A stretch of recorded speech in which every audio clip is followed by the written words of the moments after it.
What will the dogfights of the future look like?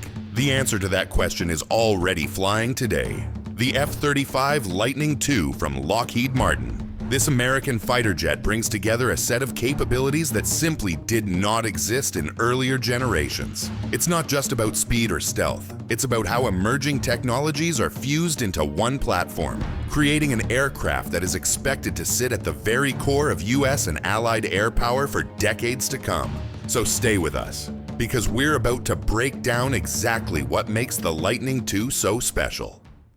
The story of the F-35 begins with the Joint Strike Fighter, or JSF program. Plans for the development and acquisition of a fifth-generation fighter were launched as a merger of two separate initiatives. The first was the Common Affordable Lightweight Fighter, known as CALF, a DARPA-led effort aimed at creating a short takeoff and vertical landing strike aircraft for the United States Marine Corps, while also planning to replace aging F-16 Fighting Falcons. The second initiative was the Joint Advanced Strike Technology Program, which followed a key recommendation from the U.S. Department of Defense's bottom-up review. That recommendation pushed for including the U.S. Navy in a single common strike fighter program. Following this guidance, the Pentagon chose to continue the F-22 Raptor and the F/A-18E/F Super Hornet programs, while canceling the Air Force's multi-role fighter and the Navy's Advanced Attack Fighter projects. At the same time, purchases of older F-16s and F/A-18C-D aircraft were gradually reduced, clearing the path for a new unified platform. Beyond the United States, the JSF program attracted significant international participation. The United Kingdom, Italy, the Netherlands, Canada, Australia, Norway, Denmark, and Turkey all contributed funding.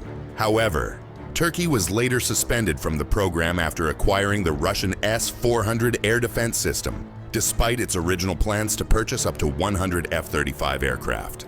Officially launched in 1995, the JSF program has faced regular criticism over the years, particularly due to cost overruns during development. By 2023, projections showed that operating the F-35 fleet through 2070 would require more than $400 billion for aircraft acquisition alone, along with an estimated $1.7 trillion for maintenance and operational costs. Initially, the services hoped to control expenses by ensuring that all three variants of the F-35 shared around 80% commonality in parts. In reality, that figure ended up closer to just 20%, a dramatic shortfall from the original vision. Yes, there are three main versions of the F-35. The first is the F-35A, a conventional takeoff and landing aircraft. Designed primarily for the U.S. Air Force, it replaced platforms like the F-16 Fighting Falcon and the iconic A-10 Thunderbolt II.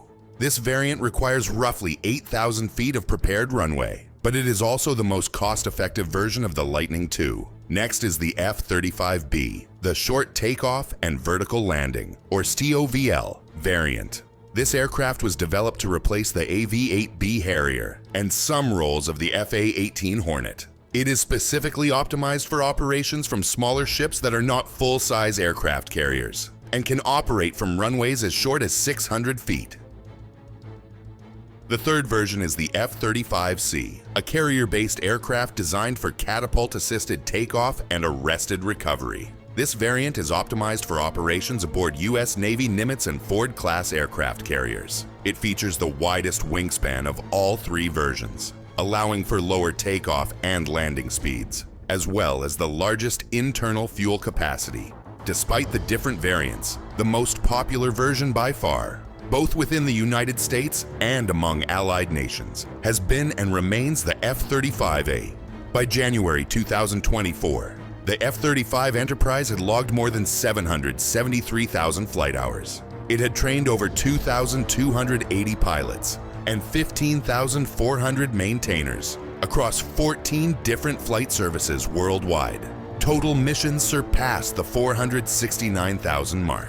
At that time, F-35s were deployed across 32 bases and 11 ships, with 17 countries actively operating the aircraft. So if anyone asks what the most widely used modern fighter is today, you now know the answer. From a design perspective, the F-35 features a blended wing-tail configuration with twin vertical stabilizers angled outward to enhance stealth. Its flight control surfaces include leading-edge flaps, flaperons, rudders, and fully moving horizontal tails. The leading-edge chine extensions are carefully shaped to guide airflow toward the engine inlets. The relatively compact wingspan of the F-35A and F-35B is a direct result of the need to operate from amphibious assault ships and compact deck elevators, even though the larger wings of the F-35C proved more aerodynamically efficient. The aircraft uses fixed diverterless supersonic inlets, or DSI, which rely on a raised compression bump and forward-swept cowl to redirect the boundary layer away from the engine intake.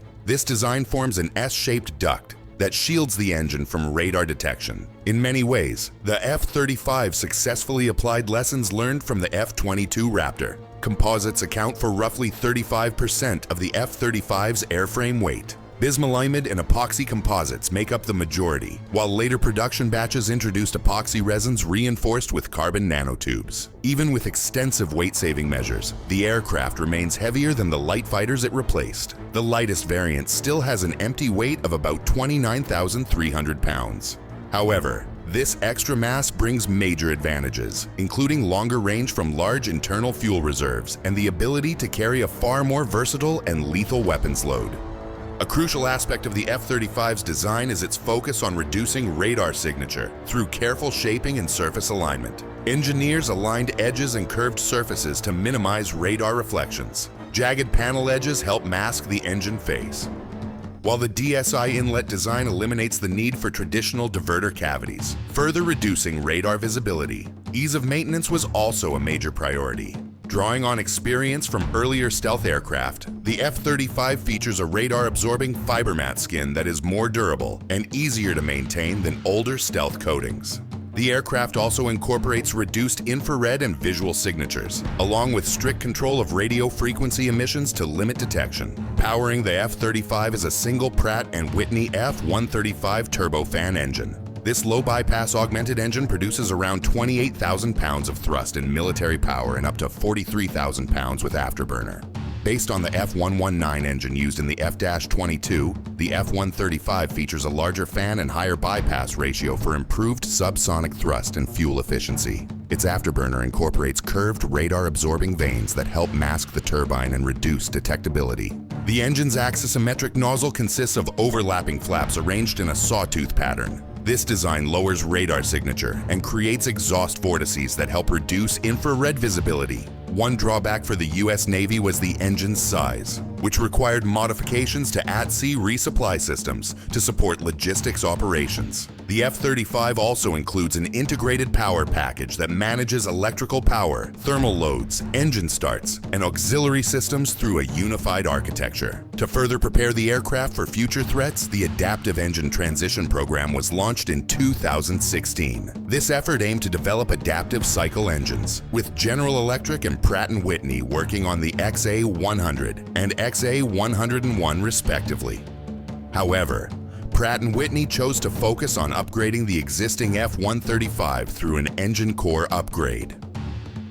The result was a 5% increase in thrust and fuel efficiency, along with a 50% boost in cooling capacity for advanced systems. Ultimately, the U.S. services were satisfied with this solution and decided in 2023 to abandon the adaptive engine proposals in favor of the upgraded F-135. Recent geopolitical tensions and rapidly evolving global threats have driven a surge in new F-35 orders. Customers receiving aircraft today benefit from the most mature and capable version yet. This includes the Block 4 upgrade, featuring Technology Refresh 3 avionics with more powerful processors, expanded memory, new cockpit displays, an upgraded electro-optical targeting system, and an improved distributed aperture system. Engine upgrades provide additional cooling to support advanced mission systems, while the new APG-85 radar is compatible across all three variants. The F-35's internal weapons bays have also expanded in capability. The aircraft can carry 2,000 or 1,500-pound JDAMs, paveway guided bombs, joint standoff weapons, cluster munitions, GBU-39 small diameter bombs,